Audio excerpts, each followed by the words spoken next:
자, 우리 2023년 우리 3월 4월 문제풀이반 13회 모의고사 문제 한번 풀어보도록 하겠습니다. 자, 1번 행정학 발달 과정 타당하지 않은 것은 윌슨의 연구, 행정의 연구 1887년이죠. 그죠? 1887년에 행정의 연구는 미국의 독창적 이론을 기업을 하기보다는 유럽 국가의 행정을 참고하고자 했다. 요거 맞다 그랬죠, 그죠? 유럽 국가 위에다가 관료제 쓰시고 관료제 이론을 이제 미국 행정에 도입하고자 주장했습니다, 그죠? 2번 귤리건 호손 실험의 결과를 토대로 공사 조직에 보편적으로 적용될 수 있는 행정 원리. 이제 귤리건 2003년 고급 시험에도 나왔잖아요, 그죠? 행정 원리는 맞지만 호손 실험이 아니죠, 그죠? 그래서 호손 실험이 아닙니다. 자, 3번 사이먼은 자연과학 방법, 사회현상 적용 맞죠? 논리실정주의 쓰시고 논리실정주의를 도입했기 때문에 가치 판단을 소홀했다는 거 맞죠, 그죠? 4번 리거스 다른 나라 제도들이 실패한 이유는 환경 맞죠? 생태 요인 쓰시고 생태 요인 됐습니다. 그래서 이제 이걸 너무 심하게 말하면 무슨 결정론이라 그래요? 환경 결정론이라 그러죠, 그죠? 환경 결정론이라고 합니다. 1번 문제는 무난하게 맞춰줄 수 있으면 좋을 것 같네요, 그죠? 2번 정책 평가의 타당성, 그죠? 구, 통, 내, 외조. 구성 타당성, 통계적 결론의 타당성, 내적 타당성, 외적 타당성이죠. 옳은 것이네요. 자, 구성 타당성은 1종 오류, 2종 오류 나와있죠, 그죠? 1종 오류, 2종 오류는 무슨 타당성? 통계 타당성이죠, 그죠? 통계 타당성.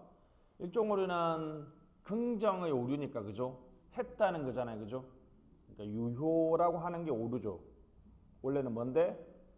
무효인데 무죄인 사람을 유죄라고 하는 거나 효과가 없는 것을 효과가 있다라고 하는 게 1종 오류죠, 그죠?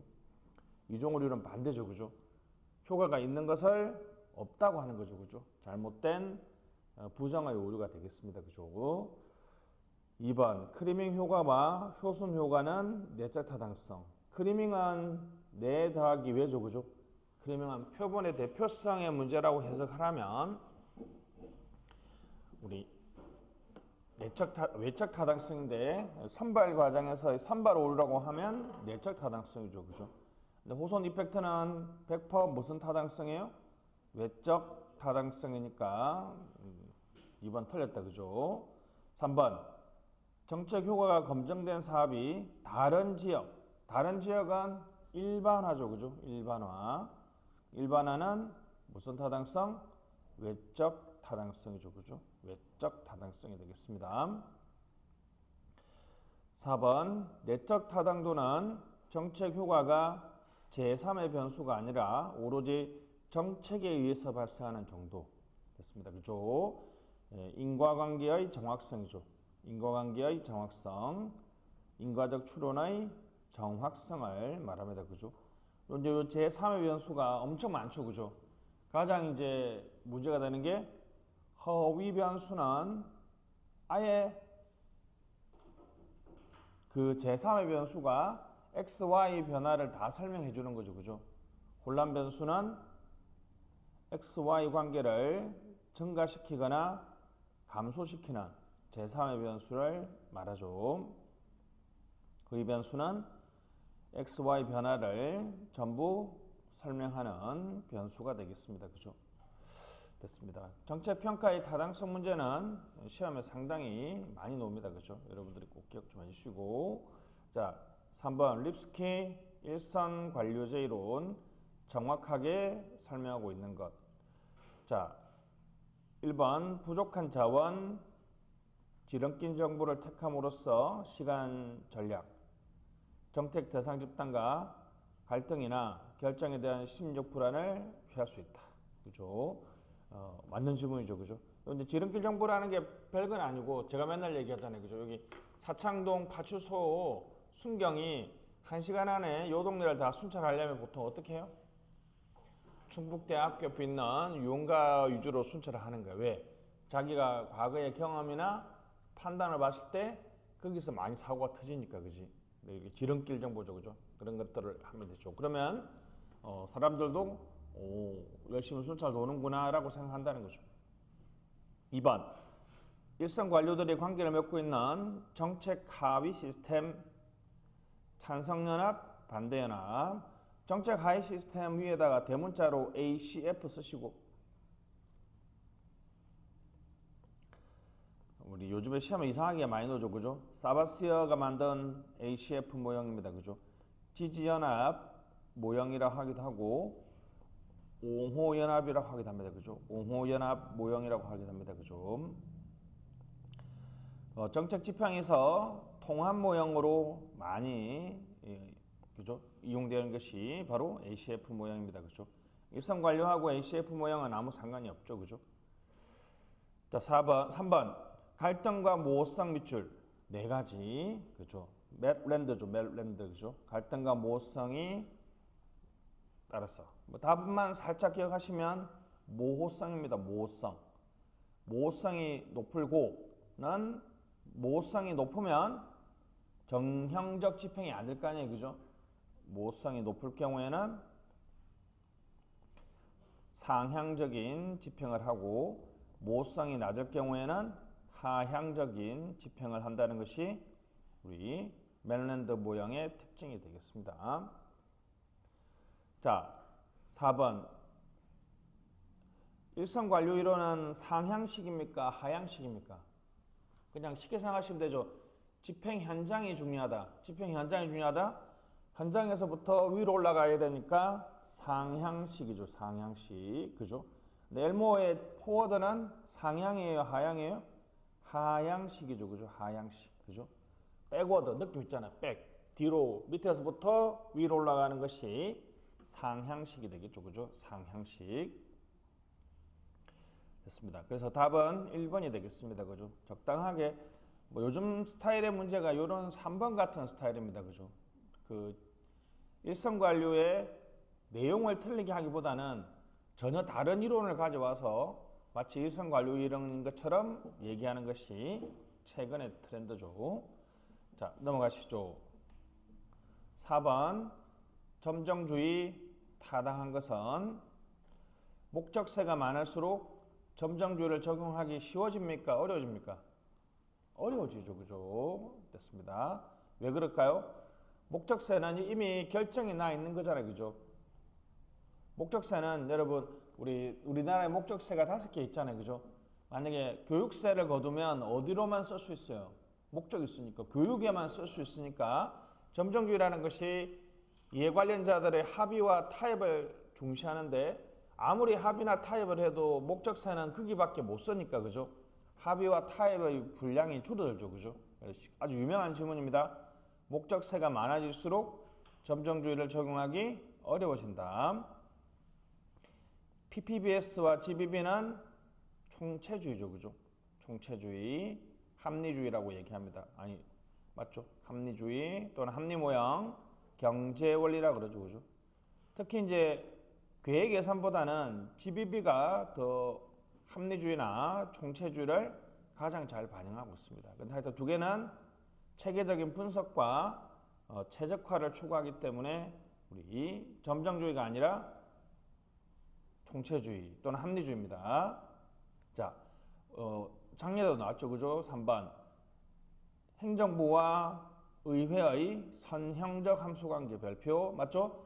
선형적 함수관계 이런 거죠. 이렇게 합의와 타협을 통해서 내가 요구하면 네가 들어준다. 함수관계라는 게 1대1 대응이잖아요. 그죠? 뭔가 요구를 하면 들어주고 안 하면 안 하는 이런 것이니까 선형적 함수관계는 점정주의의 아주 유명한 표현입니다. 그죠? 그래서 선형적 함수관계 체크해 주시고.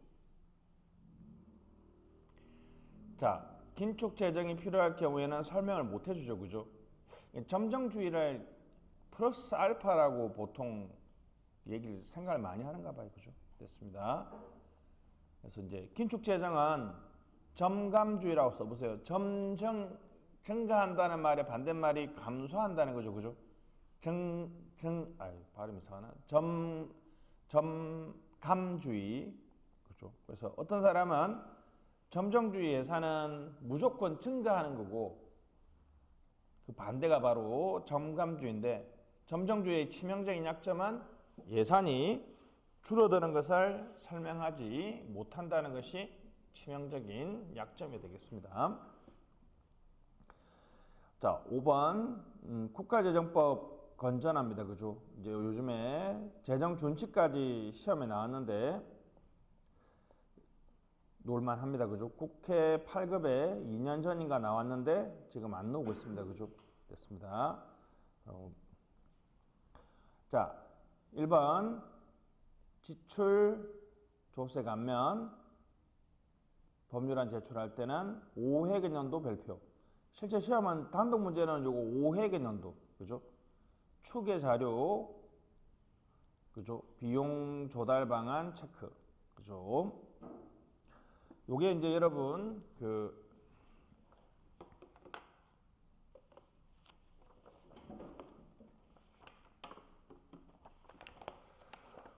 우리 교재 이게 더 나와야 되는데, 그죠? 요즘에 원체 중요한데 잘 안 나오고 있는 것 같습니다. 그죠? 됐습니다. 그리고 이제 우리 그 핵심 정리집 266페이지 보시면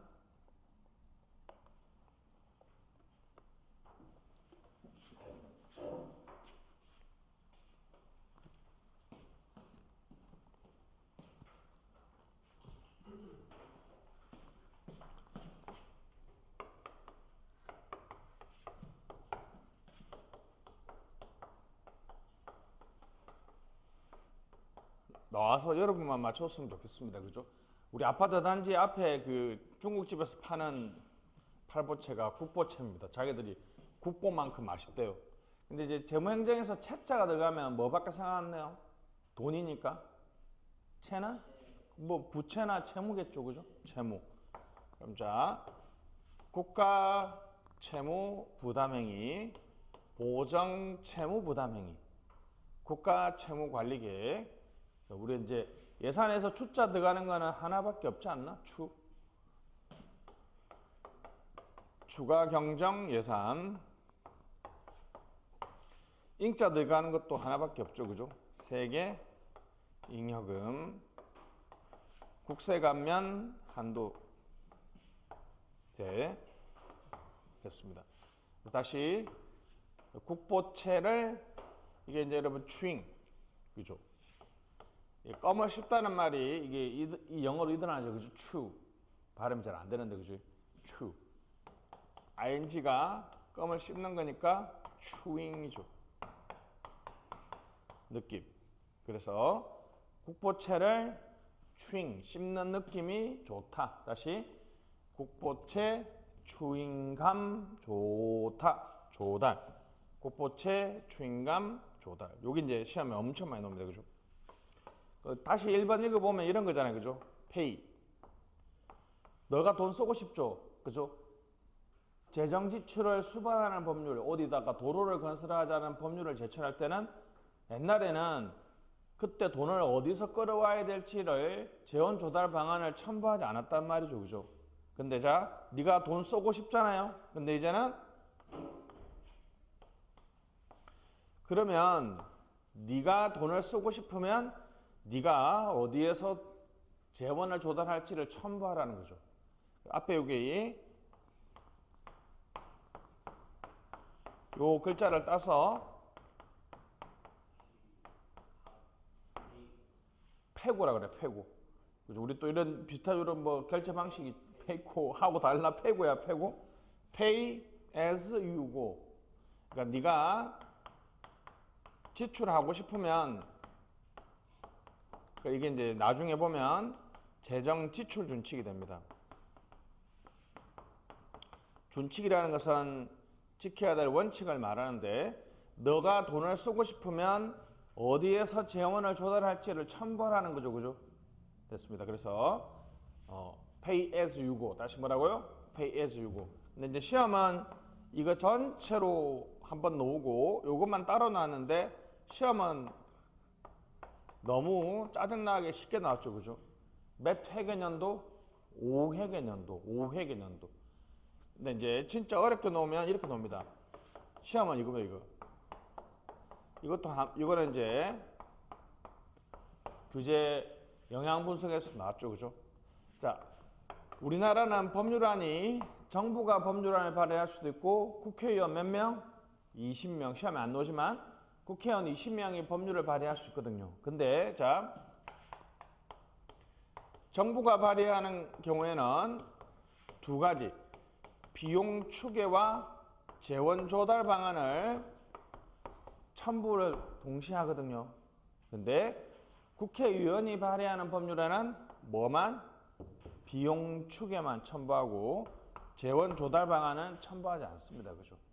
이게 이제 좀 깊게 들어가면 여기까지 나와야 되는데 이게 놓을 수 있다고 보는 게 작년에 시험에 나왔는데 뭐 다른 강사분들이 해설을 좀 잘못했던데 그죠? 규제 영향 분석이라는 게 보통은 규제를 하기 전에 규제의 영향을 분석하는 거잖아요. 그죠? 근데 이것도 똑같아요. 규제 영향 분석은 정부가 발의하는 법안에 규제가 있으면 영향 분석을 하는데 국회의원이 발의하는 법에 뭐 당연히 규제를 하자는 것은 재정 지출을 수반하는 건 아니잖아. 그지? 이건 아닌데 됐습니다.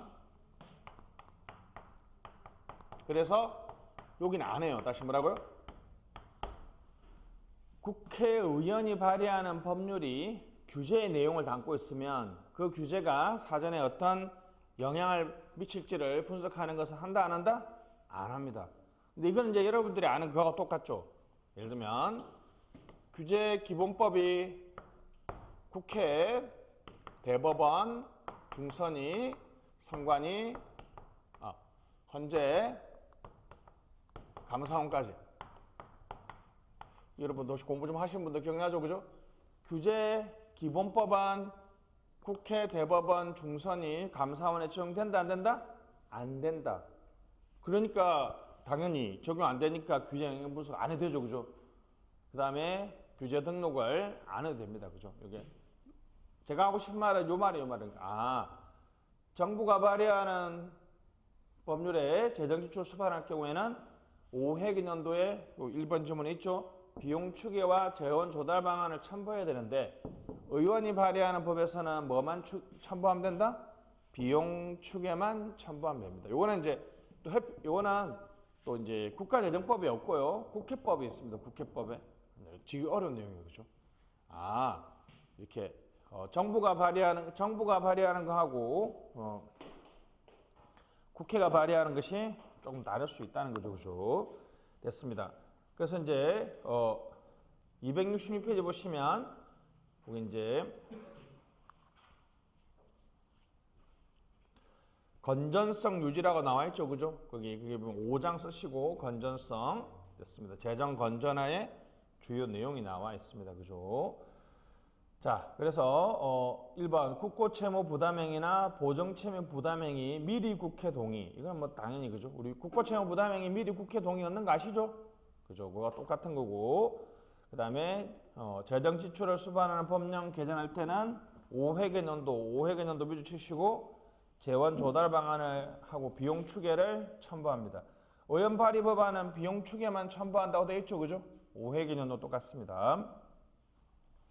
자, 국세 감면 한도제 그죠? 3년 평균 0.5 쓰시고 3년 평균 0.5. 요것도 이제 뭐가 시험에 나왔어요, 여러분? 저번에 제가 한번 했죠, 그죠? 또 이제 안 나올 것 같긴 한데 뭐 예를 들면 이런 거죠.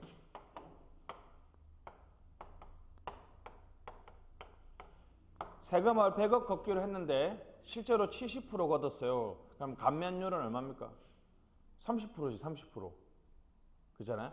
그러니까 이제 원래 계획했던 거에서 감면액 했던 걸 30억을 나눠줘도 되지만 그렇게 계산 안 하고 지금 들어온 게 얼마요? 70억이죠. 그리고 깎아준 게 얼마요? 감면액이 30억이죠. 그 다음에 뭘 나누면 돼요? 30억을 나누면 되죠. 그죠?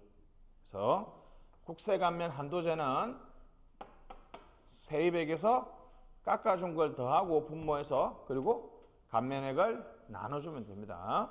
그게 또 시험에 한번 나왔죠, 그죠? 자, 그 다음에 추가 경정 예산은 여러분 사유 체크, 사유, 횟수 아닙니다. 사유 제한 있고 횟수 제한은 없습니다. 그죠? 사유 제한 있다. 세계잉여금 잉 국채 상환에 우선하고 채무관리 계획을 수립합니다. 그죠? 이것도 오해할 수 있죠. 그죠? 채무는 그죠? 국고채무 부담형이나 보정채무 부담형에는 미리 국회 동의인데 채무관리 계획이라는 것은 그냥 수립해서 제출만 하면 되죠. 그죠? 됐습니다.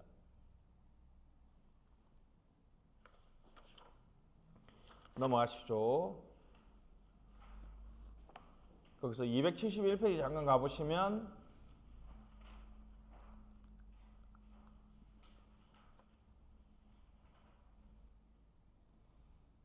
법령 규정에 중간에 밑에서 올라가 보면 여러분 국세감면 한도제 찾았죠? 국세감면 한도제는 3년 평균 0.5라는 것도 한번 나왔고요. 그보다 그 밑에 나왔습니다. 국세감면율은 분모가 뭐라고요? 국세 수입액에 뭘 더해주고 감면액을 더해주고 그죠? 그 다음에 뭘로 나눠줘요? 분자에는 감면액을 나눠주면 되죠. 이해했죠? 그죠?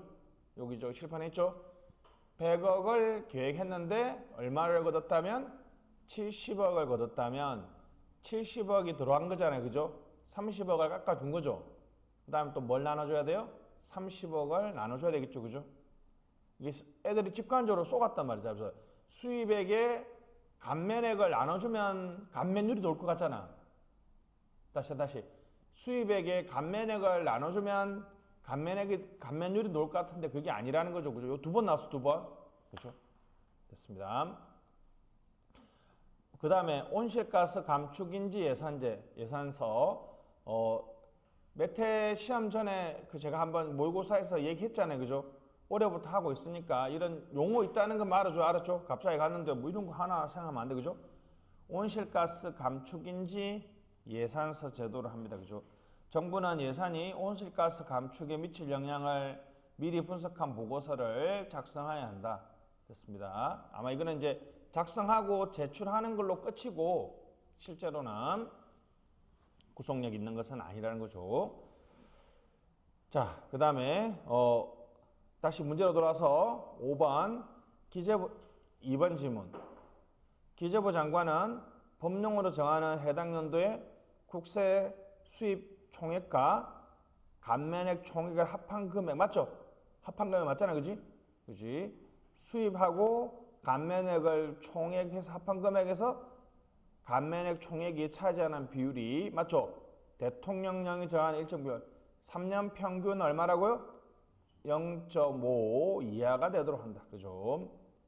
한번 세경여금을 공적 상환기금에 우선 사용하도록 하고 있습니다. 그죠? 이런 세경여금 사용처가 있습니다. 그죠?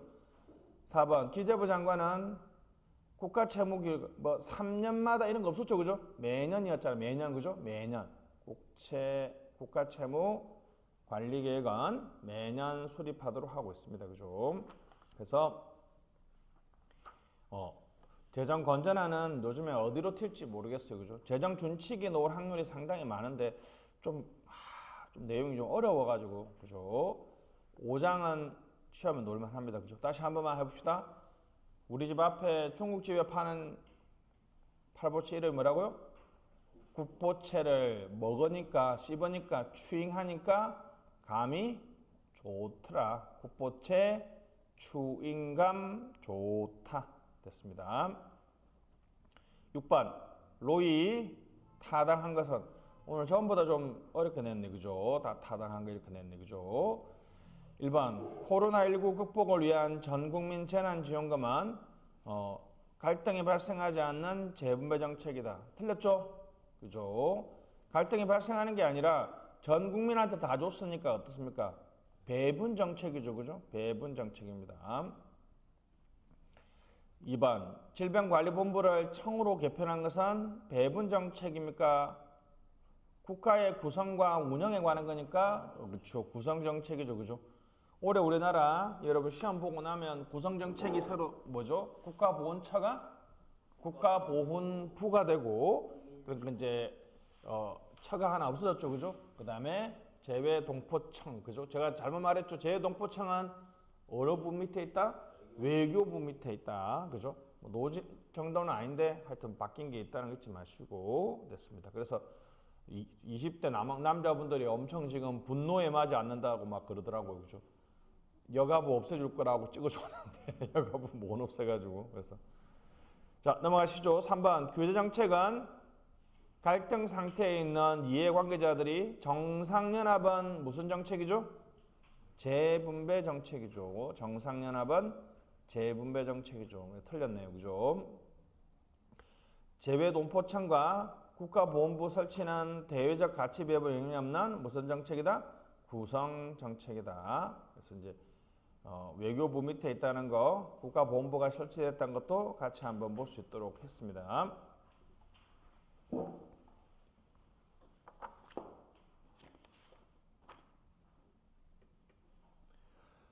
7번 정보 실패에 가장 타당한 것은 됐습니다. 뭐 가장 많이 나오는 문제죠, 그렇죠? 1번 정보의 비대칭 발생하는 부정적 외부 효과는 정보의 직접 규제. 이탈은 정보의 비대칭이 부정적 외부 효과도 아닐 뿐만 아니라, 그죠? 정보의 비대칭은 보조하고 규제로 해결하죠, 그죠? 둘 다 틀렸습니다, 그죠? 2번 공공재는 당사자들의 자발적 합의로 만드는 규칙이 존재한다면 시장에서 공급할 수 있다. 우리가 이제 당사자들이 자발적으로 합의를 하면 정부 개입이 필요 없다는 것이 RH 코즈가 말했던 우리 외부 효과의 문제죠, 그죠? 외부 효과에 대한 문제입니다. 특히 부정 외부 효과 쓰시고 환경오염이죠. 코즈는 당사자들이 자발적으로 해결할 수 있다라고 얘기했습니다, 그죠? 시험에는 뭐까지 나왔어? 그래서 대문자로 ETS 써서 ETS, 대문자로 ETS, 그죠? 상식입니다. 탄소 배출권 거래 제도입니다. 우리나라에서 2015년부터 실시하고 있습니다. 탄소 배출권 거래 제도는 무조건 환경오염을 막겠다는 게 아니라 오염권을 설정해주고 당사자들이 자발적으로 합의를 해서 거래할 수 있도록 해주고 있습니다. 그죠? 됐습니다. 그래서 2번도 틀렸죠, 그죠? 자발적 합의 놓으면 무슨 외부 효과다? 부정적 외부 효과다. 부정적 외부 효과다. 됐습니다.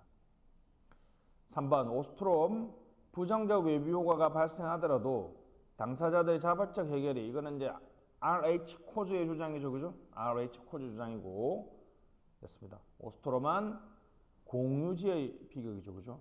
공유지의 비극을 어떻게 해결할 수 있다? 정부도 아니고 시장도 아니라 당사자들이 사회 자본이나 규칙을 통해서 해결할 수 있음을 얘기하고 있습니다, 그죠? 됐습니다. 그 다음에 4번 빈부격차는 시장의 기능 결함이나 내재적 요인의 것이 아니라 시장 운영의 결과로 발생한다. 시장 운영의 결과로 발생한다. 그죠?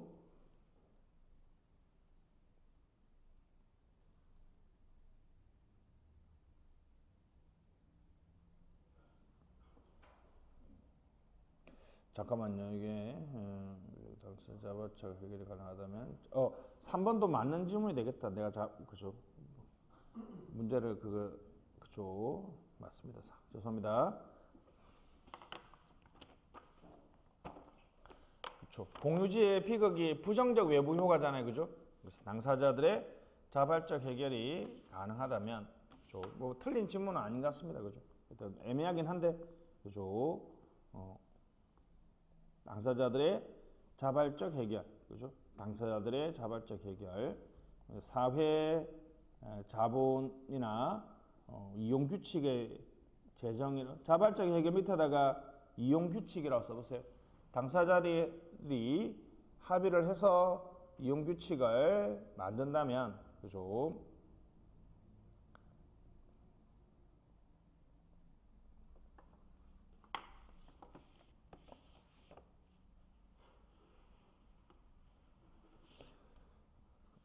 죄송합니다. 그게 예전 문제 틀에서 조금 변형시키려고 했더니 좀 잘 안 됐네요. 그죠? 뭐 해설에 있는 걸로 보면 이제 보통 이제 RH 코즈에 의하면 요 이제 당사자들이 자발적인 해결이 가능하다면 부정적 외부 요구는 정보 개입의 충분 조건이에요. 필요 조건이에요. 필요 조건이죠. 그죠? 정보 개입이 필요한 여러 요인 중에 하나인데 만약에 오로지 정부만이 그것을 해결할 수 있을 때 무슨 조건이 된다? 충분 조건이 됩니다. 그게 조금 제가 잘못했네. 그죠? 죄송합니다. 자, 8번으로 가시죠. 8번. 제큐일슨의 균형치 모양은 너무 시험에 많이 나오죠. 그죠? 됐습니다. 기억 보시죠. 편익이 광범위하고 비용은 협소하네. 그죠? 기업가적 정치네. 그죠? 기업가적 정치. 환경 규제죠. 환경 규제. 대표적인 것이. 그죠? 그러면 아마 리얼은 대칭에 있는 리얼은 아마 고객 정치겠죠. 그죠? 이른바 진입 규제죠. 편의점 제가 얘기 많이 했죠. 그죠? 편의점하고 약국 같은 거죠. 편익과 비용이 모두 광범위한 티것은 다수. 다수에게 비용과 편익이 가니까 다수 또는 다수결 정치라고 그럽니다. 그죠? 대중 정치라고 그러죠. 일반 대중에게 비용과 편익이 다 발생하니까. 그죠? 니은은 이익 집단 정치죠. 이익 집단 정치가 되겠습니다. 지문은 제가 넣은 것도 있고 거의 대부분 이제 기출 지문이 되겠습니다. 그죠? 1번 농수산물에 대한 최저 가격제나 디귿이 어디 갔어? 다수결 정치네. 그죠? 됐습니다. 농수산물에 대한 최적 가격은 이게 이게 상당히 그죠? 논쟁적입니다. 그죠? 농수산물에 대한 최저 가격제는 여러분 뭐 같아요? 리얼입니다. 리얼. 그죠? 농수산물에 대한 최저 가격은 고객 정치예요. 그죠? 그러니까 농민들, 그죠? 농민들에게 더 많은 혜택을 주려고 하는 것이기 때문에, 그죠? 맞죠? 농수산물에 대한 최저 가격 규제를 하면 혜택을 입는 편익을 누리는 집단은 그죠? 농어민이잖아요. 그죠? 일반 다수는 좀 더 비싼 돈을 내고 사야 되잖아요. 그죠? 음란물 규제는 디귿입니다. 디귿. 그죠? 음란물 규제. 모두 다 혜택을 누리고 모두 다 비용을 부담하죠. 그죠? 마스크 착용 의무화나 차량 10부제도 다 디귿입니다. 그죠? 국민 누구나 다 하죠. 그죠? 쉽게 생각하시면 돼요. 여러분, 농수산물에 대한 최저 가격은 직접적으로 혜택을 보는 집단은 누굽니까? 농어민이잖아요. 그지? 그러니까. 자, 3번. 의약분업은 니은이죠. 니은. 그죠? 의약분업은. 그죠? 의사와 약사라는 조직화된 소수 이익 집단 사이에 발생하는 문제죠. 그죠? 자, 낙태 규제는 디귿이죠. 그죠? 디귿이 시험에 나왔기 때문에 디귿에 대해서 많이 넣어놨습니다. 그죠? 하나하나씩. 자, 위생 규제나 탄소 배출권 거래제도는 환경 규제니까 기억이죠. 그죠? 기억이 되겠습니다. 이런 것도 조금 어려운 문제죠. 그죠? 어려운 문제입니다. 그죠? 그래서 이렇게 해서 답은 2번이 되겠다. 2번 됐습니다. 9번. 대표 관료제 비판에 대한 설명 중 타당하지 않은 것은 대의민주 원리를 위반할 가능성이 있습니까? 없습니까? 대의민주를 위반할 가능성이 상당히 높죠. 그죠? 이건 타당한 질문입니다. 왜 그럴까요? 대의민주는 대표자를 뽑아서 정부를 통제하는데 국민들이 직접 정부에 들어가서 통제한다 그러면 대표자를 뽑을 이유가 있다 없다? 없다. 그러니까 이제 여러분도 이것도 중요한 얘기죠. 그죠? 예를 들면 앞으로 논쟁적이죠. 그죠? 요즘에 이제 뭐 SNS나 모바일로 투표를 하게 되면 웬만한 청주시 일을 주민들이 다 투표를 결정하자 그러면 좋을 수도 있는데 그게 우리 대의민주 원리라는 기본 원리를 무시할 가능성이 많습니다. 그죠? 그러니까 이제 주민투표 같은 경우는 언제예요? 아주 근본적인 결정을 할 때. 청주는 주민투표를 2번 했잖아. 뭐 때문에? 오송인가요? 창원하고 이렇게 합칠 때 그때 투표했죠. 그거는 이 공동체에 제가 보기에는 아주 근본적이고 기초적인 문제거든요. 근데 이런 걸 하면 안 되잖아. 찍찍축제 초청 가수 누가 할까? 이런 걸 주민투표하기에는 좀 그렇잖아, 그지? 그지? 그러니까 아주 근본적이고 기본적 사항에 대해서. 그러니까 이제 공론조사 같은 경우에서 원자력에 대해서 공론조사하는 것은 의미가 있어요. 왜 그럴까? 이런 말 하면 그렇지만 우리나라 사실 어디에 건설하든지 원자력 터지면 우리나라 다 그냥 피바다 되는 거잖아, 그지? 그리고 또 우리 세대만의 문제가 아니라 미래 100년, 1000년 뒤에 미래 세대의 문제이기 때문에 근본적인 관점에서 바라봐야 됩니다, 그죠? 자, 2번 정치적 중립의 위반할 우려가 있죠, 그죠? 왜냐하면 할당 임용으로 들어온 관료는 어떤 의도로 뽑혔죠? 자기 집단의 이익을 대표하도록 뽑혔기 때문에 헌법 6조가 뭐예요? 여러분들이 면접을 대비하는 분들은 만능의 치트키잖아. 만능의 치트키. 헌법 6조가 뭐야? 공무원은 국민 전체에 대한 봉사자다. 그러니까 어디에 봉사자다? 국민 전체에 대한 봉사자인데 나는 어떤 특정한 집단의 이익만을 대변하도록 하기 때문에 정치적으로 불편부당하게 업무를 수행해야 된다는 것에 위반할 가능성이 있습니다. 그죠? 3번 실질적 기회균등 원칙을 위반하는 게 아니라 실질적 기회균등을 제고하죠. 그죠? 수평 형평이에요? 수직 형평이에요? 지금 흑인과 백인을 같게 대우하는 거예요? 다르게 대우하는 거야? 다르게 대우하는 거니까 그죠? 같은 것은 같게 대우하는 것은 수평적이에요? 수직적이에요? 수평적이죠. 그죠? 다른 것은 다르게 대우하면 수직적이에요? 수평적이에요? 수직적 형평성이죠. 그죠? 수직적 형평성이 바로 실질적 균등이죠. 기회 균등이죠. 자, 반대는 뭐예요? 형식적 기회 균등은 이런 겁니다. 그냥 백인과 흑인이 같은 날 시험만 보면 된다는 거예요. 그죠? 근데 흑인과 백인이 사회 경제적으로 위치가 다르기 때문에 점수를 몇 점 더 줘야 되거나 아니면 할당을 하는 것이 실질적인 기회균등에 부합한다는 거죠. 됐습니다. 4번 제4회화가 발생하면 대표관료제가 효과가 없을 수 있다. 맞죠? 제4회화 그죠? 뽑을 때는 무슨 시비가 있어요? 역차별 우려가 있죠. 그죠? 역차별 우려가 있고 뽑고 나서는 무슨 사회화? 제4회화 또는 어떤 책에는 2차 사회화라고 그럽니다. 2차 사회. 무슨 사회화? 제4회화, 2차 사회화가 있습니다. 그죠? 뭐 모르겠어. 그지? 있을지 없을지는 잘 모르겠는데 2차 사회화가 있을까? 모르겠네. 뭐 그 누는 여초 회사에 만약 취직하면 좋은 거는 둘째 치고라도 막 메뉴 고르는데 막 30분씩 걸리고 뭐 이런 요즘에 쇼츠에 보면 재밌는 게 그 남초 회사에 여초 회사에 있다가 남초 회사에 간 어떤 여자분이 올린 걸 보니까 우리가 보기가 너무 당연한데 그지? 남자는 뭐 제육 아니면 돈가스 아니야? 점심은? 커피는 다 동일이고 근데 그러니까 근데 만약에 여초 회사에 오래 근무하는 남자분들이 진짜 뭐 예민하고 민감할까? 제 사회와는 아직까지 논쟁적이긴 합니다. 그죠? 저는 개인적으로 사견으로 있다고 봐요. 그죠? 있다고 봅니다. 그죠? 넘어가시죠. 10번. 지방자치단체에 타당하지 않은 것은 자, 갑니다. 이게 잘 읽어야 돼요. 엄청 좀 짜증나게 만들어 놨습니다. 광역은 특별시, 특별자치시, 광역시, 특례시, 도 있다.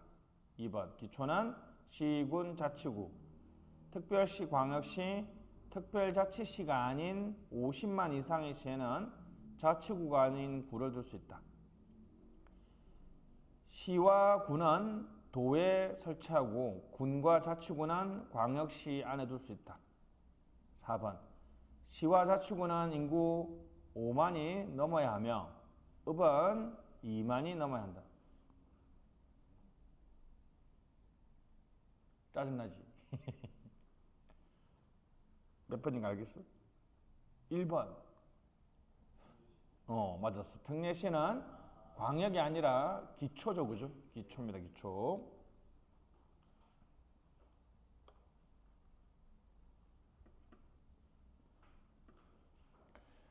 여기 이제 2번이 바로 뭡니까? 여러분 이제 청주시잖아요, 그죠? 그러니까 쉽게 말하면 무슨 얘기냐면 기초자치단체인 시가 인구가 얼마가 넘으면 50만이 넘으면 자치구가 아닌 구. 청주에는 여기 4개가 있잖아. 다시 해볼게. 흥덕, 서원, 또 하나 청원구, 오송구, 청원구, 청원구. 그다음에 상당구 있지. 야, 나 이제 청주 사람 다 됐다. 나 이제 주소만 옮기면 된다. 주소 옮기면. 그래서 이게 행정구라 그러죠, 그죠? 이걸 행정구라 그럽니다. 됐습니다, 그죠? 그다음에 3번도 많이 틀렸다 그랬죠, 그죠? 앞쪽은 맞는데 뒤쪽이 여러분들이 조금 틀릴 수 있는 내용입니다, 그죠? 자, 광역시 밑에 군을 둘 수 있습니다. 우리나라에 4개 있다 그랬죠, 그죠? 부산시 기장군, 대구시, 그다음 울산시 울주군하고 뭐 대구시 달성군하고 인천에 뭐 있었거든요. 광화군인가 있었거든요. 하여튼 다시 광역시 밑에 뭘 둘 수 있다? 군을 둘 수 있다 없다? 있다 그죠? 됐습니다. 4번 4번 내가 만들었는데 갑자기 왜 기억이 안 나지? 한번 쉬는 시간 찾아볼게요. 아니면 지금 그 핸드폰 있는 사람 지방자치법 한번 쳐봐. 신원 인구 5만 많거든? 이게 자치구도 인구 5만인지 그 규정이 있는지 애매하다. 내가 쏘으려고 내는 것 같긴 한데. 읍은 2만 맞아. 그 지방자치법에서 그 찾기 눌러가지고 그 한번 쳐봐. 5만 쳐봐. 5만. 숫자 5하고 5만 치면 아마 검색되는 게 아마 하나 딱 나올걸?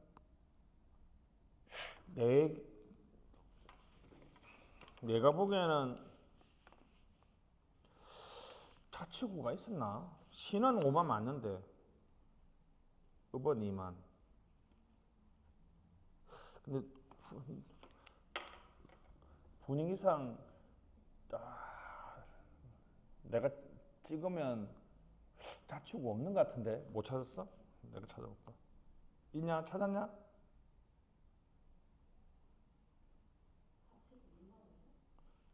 오만.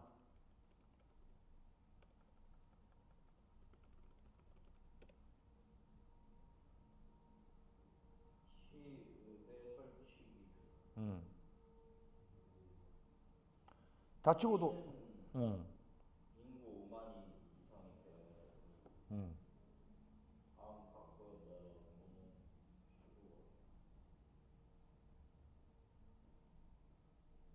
인구 5만 이상의 시구, 인구 2만 이상의 도시 형태를 갖춘 2개 이상의 지역이 몇 조냐 지금 그게?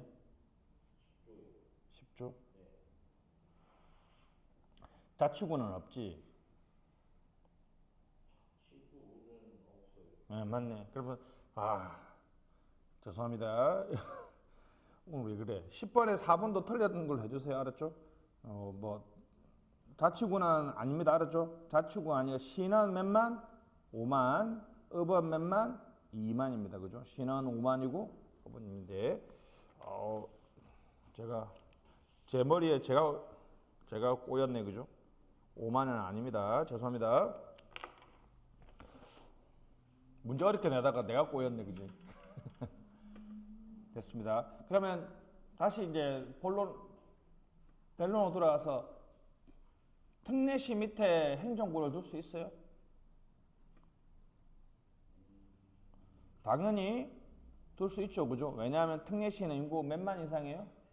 100만 이상이니까 2번 보면 50만 이상의 시에는 자치구가 아닌 구를 둘 수 있으니까. 그지?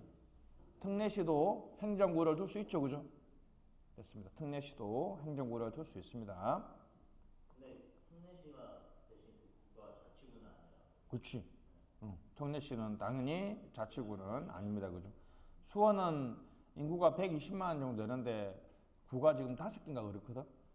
꽤 많지, 그지? 됐습니다. 요거 조금 제가 좀 실수했는데 다시 봐주시면 좋겠고. 자, 넘어갑시다. 11번. 동기부여 타당한 것은 인간 욕구가 선험적이지 않으며 사회화 과정 허츠버그 X죠? 그죠? 맥클랜더 얘기하면서 맨날 우리 아들 얘기했잖아, 그지?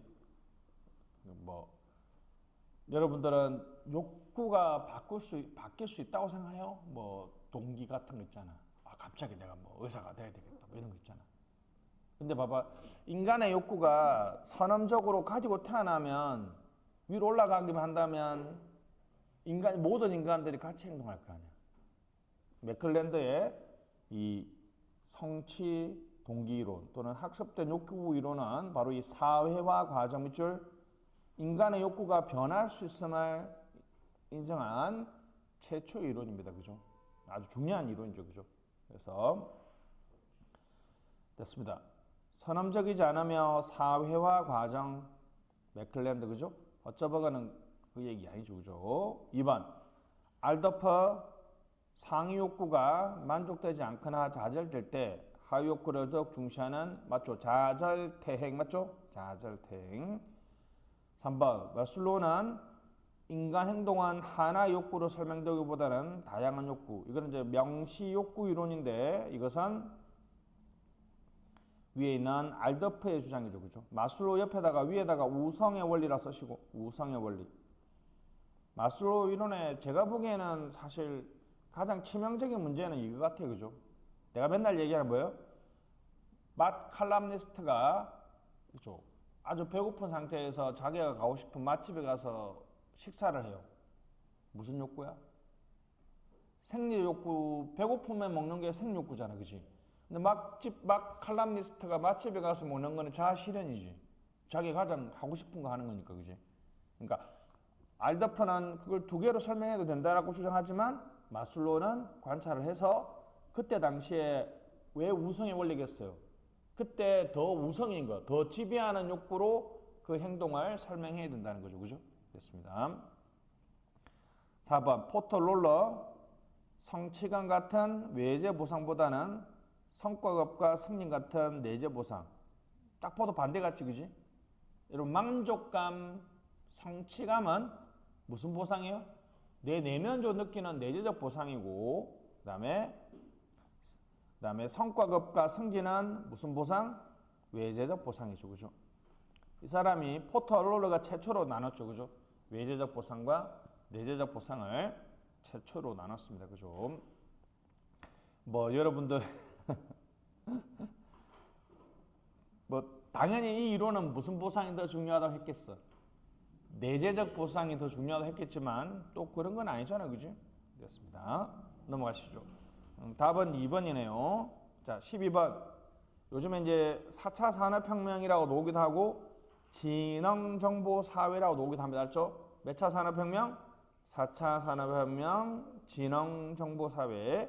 타당하지 않은 것은 1번 빅데이터 비정형화된 데이터보다는 정형화된 데이터 분석 선제적 예측적 서비스 2번 기존 전자정보와 달리 인간들의 직접적 개입이 아닌 기계가 스스로 상황을 인식하고 판단한다. 이게 지능정보사의 가장 중요한 특징이라고 그랬죠. 그죠? 자, 이거 개념적으로 이해돼요? 이거 이제 학문 용어는 기술 용어는 상황인식 컴퓨팅입니다. 써보세요 한번. 상황인식 컴퓨팅. 인간 개입이 없다는 거죠. 예전 내비게이션은 여러분 목적지를 입력하면 걔가 계속 거기만 가잖아요. 그죠? 옛날에는 종이책으로 보던 걸 전자적으로 보여주는 게 전자정보라면 요즘에는 교통상황을 실시간 내비게이션이 판단해서 그지? 교통 상황이 바뀌어서 새로운 길을 안내하겠다 하니까 인간이 개입하지 않았는데도 문제를 해결해 준다는 거죠. 2번, 3번. 가상과 현실이 통합됩니다. 그죠? 실감형, 그죠? 체험형입니다. 그죠? 밑에다가 AR 쓰시고, 세 개 써야 됩니다. VR 쓰시고, MR 쓰시고, XR 써보세요. 대문자로. 여러분 AR, VR은 들어봤죠? AR은 어그먼트, 증강현실이고 VR은 버추얼 리얼리티니까 가상현실이에요. 자, 그러면 MR은 뭘까? 걸어가다 보면 여기 그지? 초딩들이 이렇게 포켓몬고 하잖아. 그거는 이제 그 포켓몬고로 보이는 여기는 그지? 우리 요즘 스마트폰에서 요즘에 그런 어플 있는데 히터 쳤잖아. 내가 화장실이 급해. 어디 갈지 모르잖아. 근데 이제 건물에 딱 이 앱을 켜고 건물을 보면 건물에 몇 층에 화장실이 있는지 보여주는 앱이 있어. 그렇게 보는, 자, 봐봐.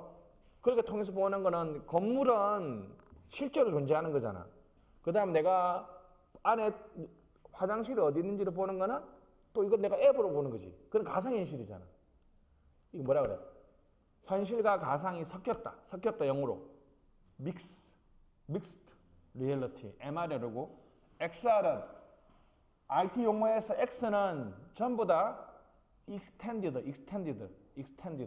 그죠? 확장현실이라고 그러죠. 확장현실. 그죠? 확장현실. 그래서 우리 딸 조금 살이 쪘는데, 그치? 살 빼려고 시도를 많이 했는데, 결론적으로 그거 사줘야 되겠던데, 요즘 보니까 그거 있잖아요. 이게 VR 기계 쓰면 이렇게 이거. 옛날에 우리 때는 펌프라 그랬는데, 그 있잖아요. 이게 건반 밟고 춤추는 거 있잖아. 그걸 하니까 놀이도 되고 운동도 되는 거야. 근데 비싸더라. 사주고 있는데 기계가 싸야 되는데 그죠? 됐습니다. 가상과 현실의 통합 중요합니다. 분산 표준화된 서비스가 아니라 개인 맞춤 통합, 다시 개인 맞춤 통합 서비스가 제공됩니다. 그죠? 답은 사실 너무 쉽죠? 답은 1번이죠. 그죠? 데이터는 요즘에는 정형 데이터뿐만 아니라 비정형 데이터에 뭐가 있겠어요? 그러니까 예를 들면 여러분 엑셀 파일로 안 되어 있는 데이터는 뭐지? 그렇지, 또 영상, 또 하나 더 음성 똑같은데 소리, 그렇지, 사진, 이미지, 그죠? 자, 이미지, 영상, 소리와 같은, 그죠? 비정형 데이터까지도 이제 포함해서 관리하려고 하는 것이 바로 빅데이터입니다. 유독 빅데이터가 시험에 많이 나옵니다. 그죠? 요거 좀 기억해 주시고 다시 뭐라고요? 데이터는 무슨 데이터까지 포함하려고 한다? 비정형 데이터까지 포함하려고 한다. 잊지 마시기 바랍니다. 13번부터는 조금 쉬었다 합시다. 자, 갑시다. 13번 예산 제도 특징 타당한 것 됐습니다. 오늘 뭐 너무 어렵게 내려고 했나요? 시험보다 옳은 것만 고른 게 나왔네. LIBS 예산 심의에 적합하고 합법성을 중시한다. 2번 PPBS는 지출 항목을 장기적이고 계획 실현이라는 관점에서 예산에 포함시키고자 한다. 자, 3번 MBO는 상향적 분권적이며 예산 활동의 계량적 성과를 강조한다. 됐습니다. 4번 일몰법은 예산 감축을 위해 매년 모든 예산을 근본적으로 재검토한다. 일단 4번은 틀렸습니다. 이게 이제 일몰법이 아니라 연기준 예산이죠. 그죠? 연기준 예산하고 일몰법의 가장 큰 차이가 바로 이겁니다. 매년 동그라미. 우리나라 예산은 매년 편성하죠. 그죠? 그러니까 연기준 예산이 매년 편성하는데 일몰법은 여러분 기억나세요? 교재를 한번 만들면 존속기간이 몇 년이다? 5년이죠. 그죠? 3년에서 5년, 심하면 7년이에요. 7년. 그죠? 일몰법은 몇 년마다 한 번씩 한다? 짧으면 3년, 길면 몇 년?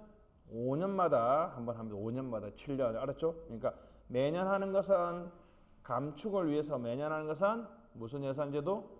연기준 예산제도가 되겠습니다. 연기준 예산제도 됐습니다. 그러니까 이제 내가 또 뭐 오늘따라 내가 문제가 왜 이렇게 깔끔하지 못하지? 죄송합니다. 그죠? 일몰법은 여러분 영어로 해가 진다. 선셋이죠. 선셋. SUN SETLAW 그죠? 선셋 로입니다. 선셋 로 됐습니다.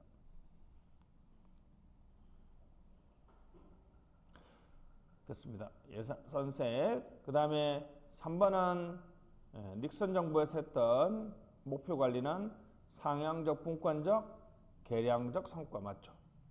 2번은 이제 지출 항목은 그죠? LIBS의 특징이 그죠? 지출 항목별로 예산을 편성하는 것. 요 지출 항목 빼고는 뒤에는 맞습니다. 그죠? 장기 계획 실현이라는 관점에서 예산을 표현한다고 되어 있는데 여기 이제 LIBS에서 그 단어가 하나 빠졌죠. 그죠? 그래서 단위 원가죠. 그죠? 그래서 이제 해설해 보시면 제가 빼버렸네. 어디다 갔어? 그죠? 그래서 이제 원래 지금 1번 지문 자체는 맞습니다. 그죠? 1번 지문 자체는 맞는데 제가 써넣으려고 했는데 못 썼는데 그죠? 단위 원가 곱하기 업무량으로 편성하기 때문에 예산 심의에 적합하고 합법성을 중시한다라고 해서 틀린 주문을 만들려고 했는데 제가 실수했습니다. 오늘 또 실수가 너무 많네요. 죄송합니다. 그래서 일단은 뭐 고치기 싫은 분들은 1번도 동그라미 해주시고 알았죠? 1번도 동그라미 해주시고 요즘엔 이런 단어를 가지고 장난을 많이 쳐가지고 이렇게 만들려고 했는데 죄송합니다. 잠깐.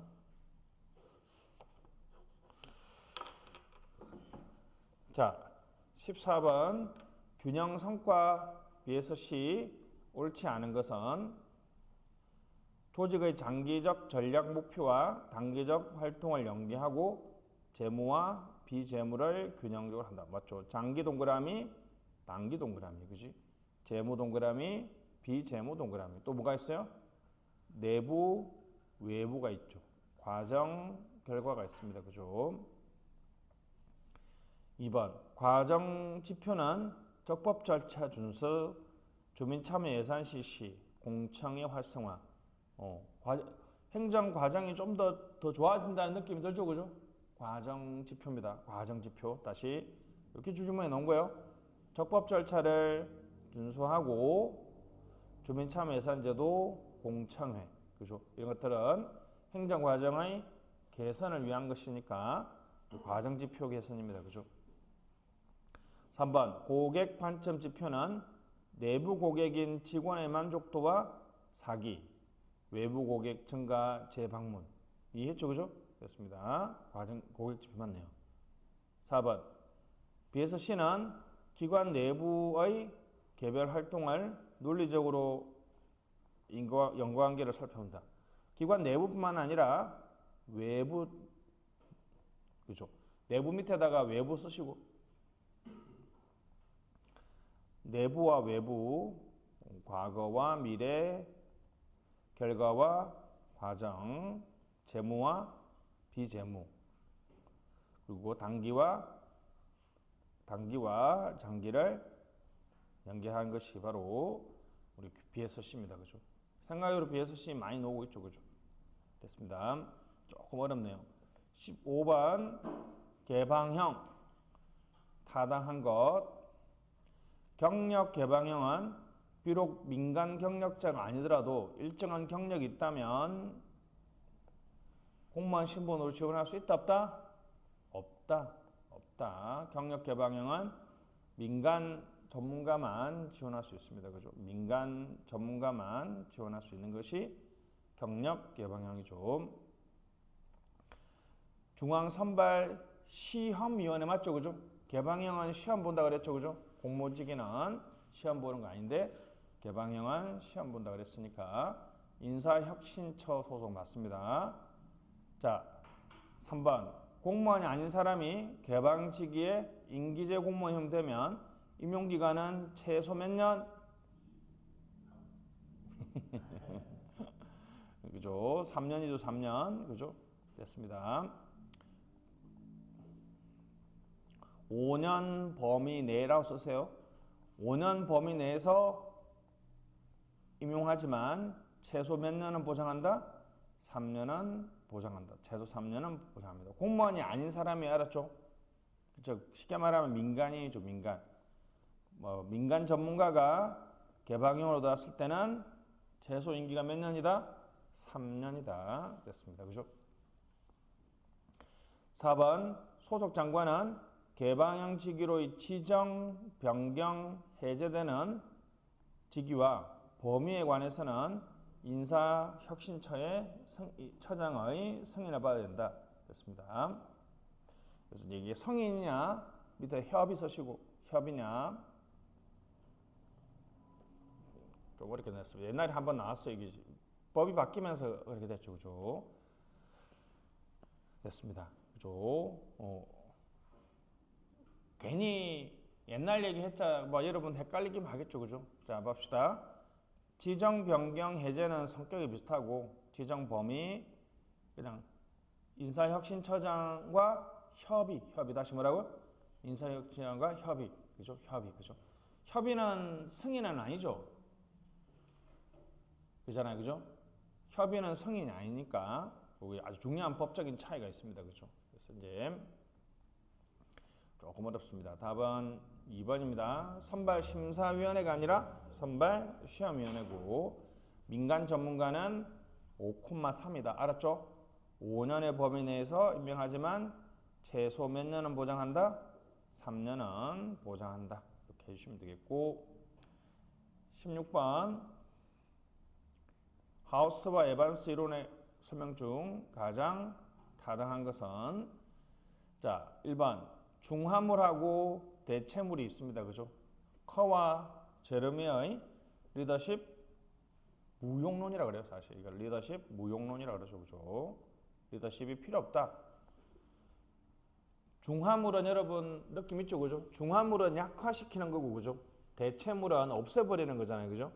바꿔서 시험 한번 냈죠. 그죠? 바꿔서 시험 한번 했는데 중화물과 대체물은 커와 제르미의 리더십 무용론입니다.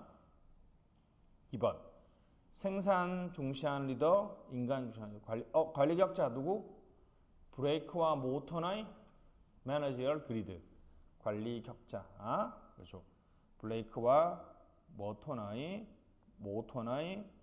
관리 격자죠. 이건 이제 리더십 행태론의 대표적인 이론이 되겠죠. 그죠?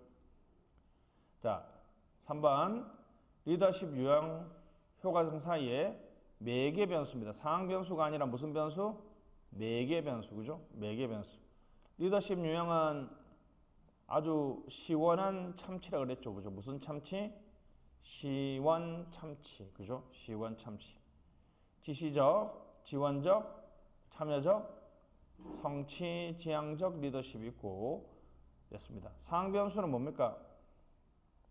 부하의 특징은 능통욕이죠. 능력, 통제 위치, 욕구.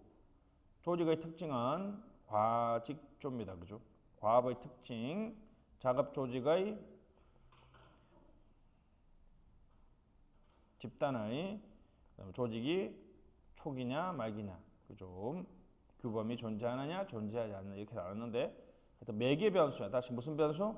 매개 변수. 그죠? 됐습니다. 제가 맨날 이 이론 보면서 맨날 놀라운 게 뭐라 그랬어요? 여러분의 리더십이 중요한 게 아니라 지금 부하가 뭐 하는 리더십? 기대하는 리더십을 행사해 줘야 된다는 것이 중요한 의미죠. 그죠? 16번에 4번 리더십 효과성에 영향을 주는 상황 변수는 부하의 관계, 과학 구조, 리더의 권력. 이거 뭡니까? 가장 시험에 많이 나왔죠. 그죠? 피들러는 과직조. 다시 외웁시다. 과직조. 다시 피들러 뭐라고요? 과직조. 과학구조. 죄송합니다. 아이고. 암기법이 순간적으로 헷갈렸네요. 부과권이죠. 그죠? 부하의 관계에서 붙자. 과학구조, 권력. 부과권. 피들러는 부과권을 가지고 기억나요? LPC를 나눴죠. 그죠? LPC. List, Prefer, Co-work. 가장 싫어하지 않는 동료라고 해서 LP 점수가 아주 높거나 낮은 경우에는 과업지향 리더십이 유효하고 LPC 점수가 중간 정도인 경우에는 관계지향적 리더십이 유효하다라고 얘기했죠. 그죠? 부과권이 피들러의 리더십 상황 이론에서 상황 변수가 되겠습니다. 17번 엄청 깁니다. 그죠? 시정 명령은 이게 취소 정지권이라 그럽니다. 그죠? 이제 비유적으로 여러분 직무 이행 명령은 하라는 거예요? 하지 말라는 거예요? 직무 이행 명령은 해라는 거잖아. 그지? 취소 정지는 하지 말라는 거죠. 그죠? 하지 말라는 거 봅시다. 17번에 1번 지방자치단체의 사무입니다. 사무 다시 지방자치단체의 사무 장의 명령이나 처분이 법령 위반 밑줄 인정되면 시도에 대해서는 주무장관이 시군 자치구에 대해서는 시도지사가 기간을 정하여 서면으로 시정할 것을 명하고 그 기간에 이행하지 않는다면 이를 취소 정지할 수 있다. 됐죠? 됐습니다. 맞는 것 같지만 요건이 하나 빠졌죠. 현부당이라고 나는 맨날 얘기하는데 현저히 부당하게 공익을 됐죠. 공익 그죠? 너무 불확정 개념이죠. 그죠? 그러니까 법령 위반은 자치사무만 돼요. 다시 뭐라고요? 자치사무에 대해서는 법령 위반한 경우에만 그리고 현부당 현저히 부당하게 공익을 해친다면 그죠? 그죠? 해설 보시면 현저히 부당하게 공익을 해친다면 요거는 이제 단체임 사무하고 기관임 사무에도 가능합니다. 그죠? 그러니까 법령 위반만 돼 있다는 요게 틀린 거 알았죠? 플러스 뭐까지? 현저히 부당하게 공익을 해친다고 인정되면 무슨 명령을 할 수 있다? 시정 명령을 할 수 있습니다. 2번 나와 있네. 그죠? 자치사무 밑줄 두 번째 줄에 법령 위반 현부당 현저히 부당하여 공익을 해친다면 요거 현저히 부당하여 공익을 해친다는 경우는 무슨 사무에는 안 된다? 자치사무에는 안 됩니다. 왜냐하면 자치사무는 이제 고유사무이기 때문에 이렇게 막 너무 자의적인 개입을 하면 안 되죠. 그죠? 자, 3번 주무장관 시도지사가 시장, 군수, 자치구의 구청장에게 시정을 했는데 이를 이행하지 않을 때 취소 정지를 하지 않은 경우에는 시도지사에게 기간을 정하여 구청장에게 명령 처분을 취소하거나 정지할 걸 명하고 그 기간에 이행하지 않으면 주무장관이 이를 직접 취소 정지할 수 있다. 이게 2022년에 추가된 내용이죠. 그죠? 예외적이고 보충적으로 옛날에 이 규정이 없었어요. 그죠? 그죠? 중요한 건 누가 안 할 때? 자, 여기 봐봐. 자, 보건복지부 장관이 충북도지사한테 우리 청주시장이 하는 일을 못하도록 해라라고 했단 말이야. 옛날에는 직접 국가가 안 했거든요. 이건 이제 보충성 원칙에 따라서 국가는 맨 마지막에 개입해야 되잖아. 근데 둘 다 더불어민주당 소속이고 둘 다 국민의힘 소속이면 시도지사가 취소 정지를 안 하는 거야. 그때는 해결책이 없었거든요. 근데 2022년에 이 규정이 추가됐습니다. 그죠? 보충적으로 다시 뭐라고? 보충적으로 이제 주무장관이 직접 뭐 할 수 있다? 취소 정지할 수 있습니다. 알았죠? 직접 취소 정지할 수 있습니다. 누가 안 할 때? 시도지사가 안 할 때 직접 취소 정지할 수 있습니다. 4번은 딱 봐도 틀렸죠? 내가 맨날 얘기하잖아. 지방자치법에 15일은 이거 하나밖에 없다 그랬죠? 그죠? 15일. 나머지는 다 지방자치법에는 5일 아니면 20일이거든요. 알았죠? 5일 아니면 20일입니다. 그죠? 자, 조례 넘어오면 며칠 안에 해야 돼요? 제2 요구해야 돼요? 20일. 알았죠? 20일. 근데 여기 취소 정지나 직무 이행 명령은 다시 직무 이행 명령이나 취소 정지는 며칠 안에 15일. 이것도 시험에 엄청 많이 나왔죠. 그죠? 대법원도 밑줄 쳐주시고 대법원. 그래서 뭐 고등법원도 아니고 그죠? 고등법원도 X. 행정법원도 아니라 어디에 가서 한다? 대법원에 가서 합니다. 그죠? 한 방에 끝나는 거죠. 그죠? 단심제로 운영되고 있죠. 그죠? 됐습니다. 자, 조금 어렵습니다. 잘 봐야 됩니다. 다시 1번. 취소 정지는 법령 위반 플러스 뭐까지? 현부 공익. 알았죠? 현저히 부당하여 공익을 해치는. 쉽게 말하면 위법뿐만 아니라 부당도 된다. 근데 자체 사무는 뭐만 된다? 위법, 법령 위반만 된다. 그죠?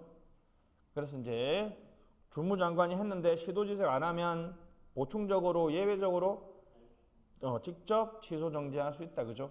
그럼 이제 자치단체장은 누구한테? 대법원, 행정법원, 고등법원, 지방법원 어디? 대법원에 며칠 안에?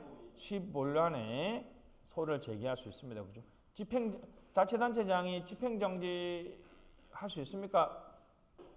자치단체 집행정지 할 수 있습니까? 반대로 얘기하면 주무장관이 대집행할 수 있습니까? 이거는 안 된다고 했죠. 잡아 다시. 시정명령은 하지 말라고 했잖아. 하지 말라고 했는데 주무장관이 내가 대신할게 말이 안 되는 거죠. 그죠? 근데 직무이행명령은 하라는 거잖아. 청주시장이 한다 안 한다? 안 한다는 거지. 그럼 내가 뭐 할 수 있다? 대집행할 수 있는 거지. 그지? 다시 옆에 대집행 X, 집행정지 X. 대집행은 개념적으로 성립 안 하고, 그죠? 집행정지도 그래서 성립하지 않습니다. 옛날부터 많이 나왔던 거죠, 그죠? 넘어가시죠. 18번. 직권면직 사유 해당하는 것. 전직 시험에 3번 이상 불합격한 자로서 직무수행 능력이 부족함 인정될 때. 자, 파면, 해임, 강등 또는 정직에 해당하는 징계 요구. 이게 정직까지가 경징계예요, 중징계예요? 중징계죠, 그죠? 중징계 됐죠. 징계 해결 요구 중자. 형사 체크, 기소 체크, 그죠? 민사는 X다, 그죠? 그죠? 민사는 아니고 구속도 아니죠, 그죠? 뭐만 되었을 때? 기소되었을 때, 그죠? 됐습니다. 4번 금품 비위 성범죄 등의 비위행위 체크. 비위행위. 그죠? 비위행위. 예고 앞에는 비위행위. 됐습니다. 헷갈릴 수 있죠. 그죠? 뭐 같아요? 1번이죠. 그죠? 1번이고 2번, 3번, 4번은 무슨 사유입니까? 그렇죠. 직위 해제 사유죠. 그죠? 직위 해제 사유입니다.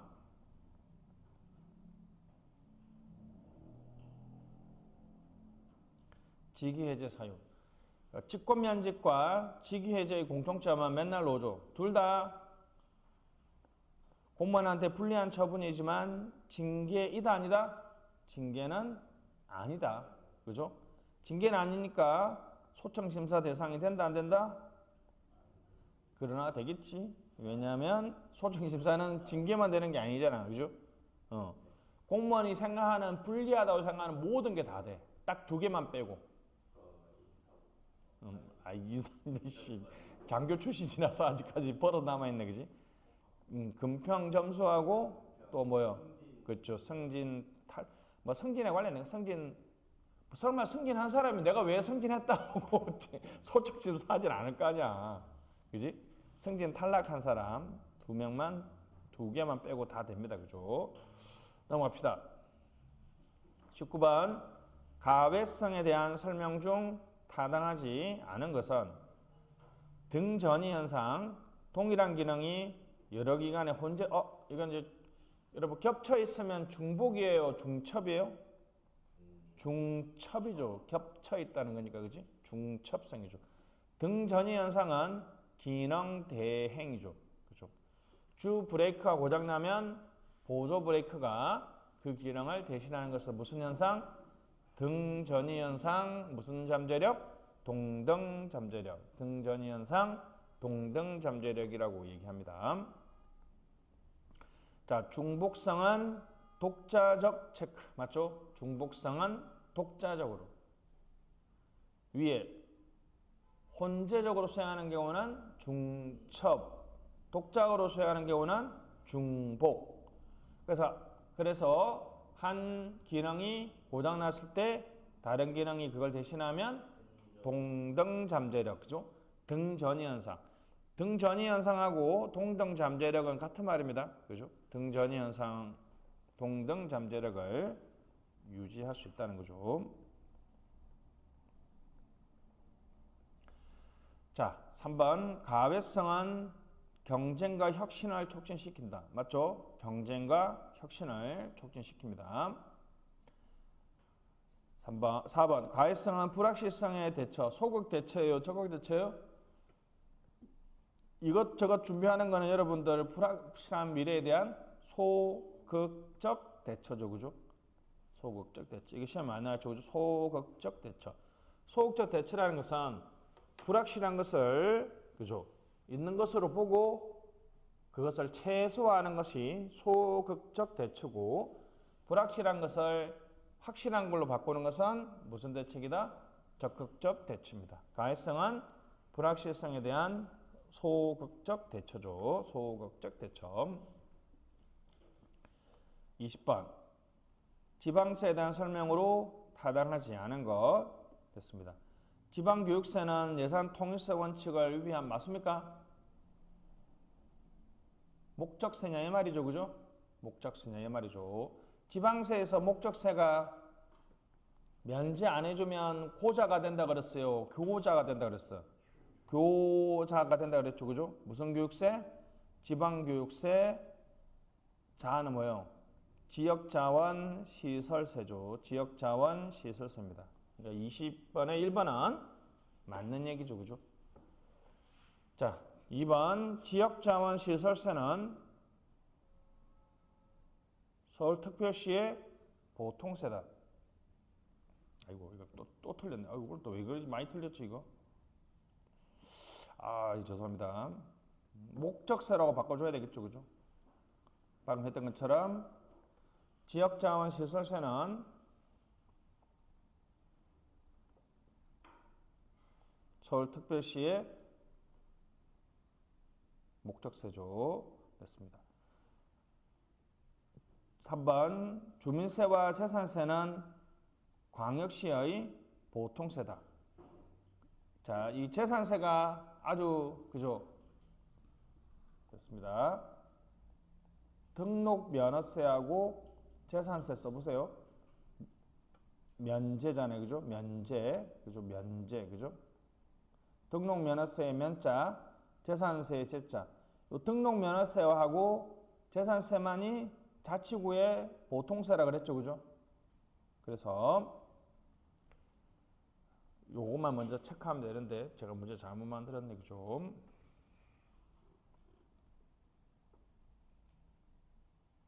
됐습니다. 4번 지방소비세와 지방소득세는 부가조체가 다를 수도 있죠. 그죠? 됐습니다. 같을 수도 있고 다를 수도 있다고 보는 게 맞겠죠. 그죠? 됐습니다.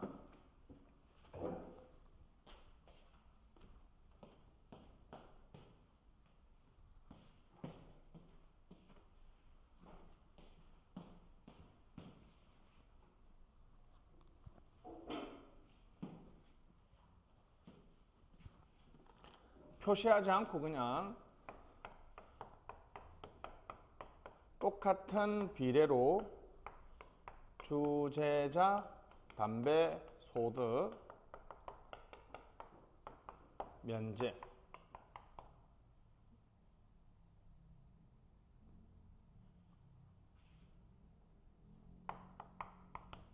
밑에서부터 써야 되겠다. 그렇죠? 여기 이제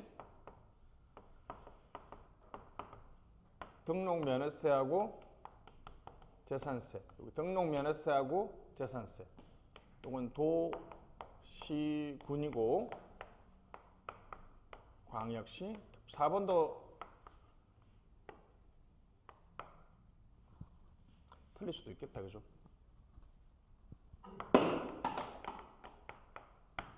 그러니까 이제 여기 등록면허세하고 재산세만 빼면 나머지 취득세, 지방소비세, 레저세, 주민세, 자동차세, 담배소비세, 지방소득세는 전부 다 광역시 세금이죠. 이 기준으로 보면 지방소비세하고 지방소득세는 도하고 시군이니까 부과 기준이 다르죠, 그죠? 그러니까 여기서 이제 세금 문제 놓으면 항상 여기 재산세하고 등록 면허세. 우리 때는 이게 등록세하고 면허세가 따로 있었거든요. 두 개 비슷해가지고 그냥 합쳐버렸는데 등록 면허세. 그래서 다시 취등 비례로 주재자 담배 소득을 면제해줘. 아래는 그러면 교장. 여기도 교장.